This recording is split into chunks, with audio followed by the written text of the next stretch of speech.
इस कथा को जो पढ़ेगा उसे 84 लाख योनियों से मुक्ति मिल जाएगी। एक बार की बात है कि यशोदा मैया प्रभु श्री कृष्ण के उल्हानों से तंग आ गई और छड़ी लेकर श्री कृष्ण की ओर दौड़ी। जब प्रभु ने अपनी मैया को क्रोध में देखा तो वह अपना बचाव करने के लिए भागने लगे। भागते भागते श्री कृष्ण एक कुम्हार के पास पहुंचे। कुम्हार तो अपनी मिट्टी के घड़े बनाने में व्यस्त था, लेकिन जैसे ही कुम्हार ने श्री कृष्ण को देखा तो वह बहुत प्रसन्न हुआ। कुम्हार जानता था कि श्री कृष्ण साक्षात परमेश्वर है। तब प्रभु ने कुम्हार से कहा कि कुम्हार जी, आज मेरी मैया मुझ पर बहुत क्रोधित है। मैया छड़ी लेकर मेरे पीछे आ रही है। भैया, मुझे कहीं छुपा लो। तब कुम्हार ने श्री कृष्ण को एक बड़े से मटके के नीचे छुपा दिया। कुछ ही क्षणों में मैया यशोदा भी वहां आ गई और कुम्हार से पूछने लगी, क्यों रे कुम्हार, तूने मेरे कन्हैया को कहीं देखा है क्या? कुम्हार ने कह दिया, नहीं मैया, मैंने कन्हैया को नहीं देखा। श्री कृष्ण ने ये सब बातें बड़े घड़े के नीचे छुपकर सुन रहे थे। मैया तो वहां से चली गई। अब प्रभु श्री कृष्ण कुम्हार से कहते हैं, कुम्हार जी, यदि मैया चली गई हो तो मुझे इस घड़े से बाहर निकालो। कुम्हार बोला, ऐसे नहीं प्रभु जी, पहले मुझे 84 लाख योनियों के बंधन से मुक्त करने का वचन दो। भगवान मुस्कुराए और कहा, ठीक है, मैं तुम्हें 84 लाख योनियों से मुक्त करने का वचन देता हूँ। अब तो मुझे बाहर निकाल दो। कुम्हार कहने लगा, मुझे अकेले नहीं प्रभु जी, मेरे परिवार के सभी लोगों को भी 84 लाख योनियों के बंधन से मुक्त करने का वचन दोगे तो मैं आपको इस घड़े के बाहर निकालूंगा। प्रभु जी कहते हैं, चलो ठीक है, उनको भी 84 लाख योनियों के बंधन से मुक्त होने का मैं वचन देता हूँ। अब तो मुझे घड़े से बाहर निकाल दो।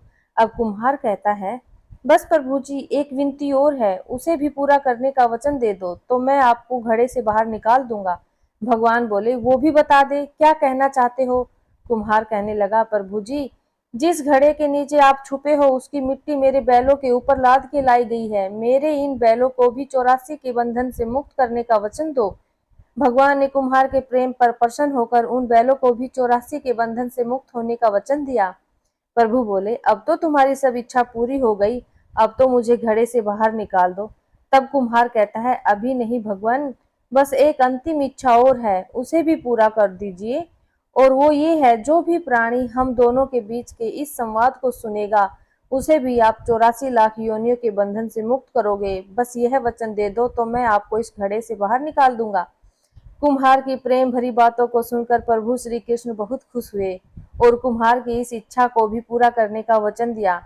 फिर कुम्हार ने बाल श्री कृष्ण को घड़े से बाहर निकाल दिया, उनके चरणों में साष्टांग प्रणाम किया, प्रभु जी के चरण धोए और चरणामृत पिया, अपनी पूरी झोपड़ी में चरणामृत का छिड़काव किया और प्रभु जी के गले लगाकर इतना रोया कि प्रभु के ही विलीन हो गए।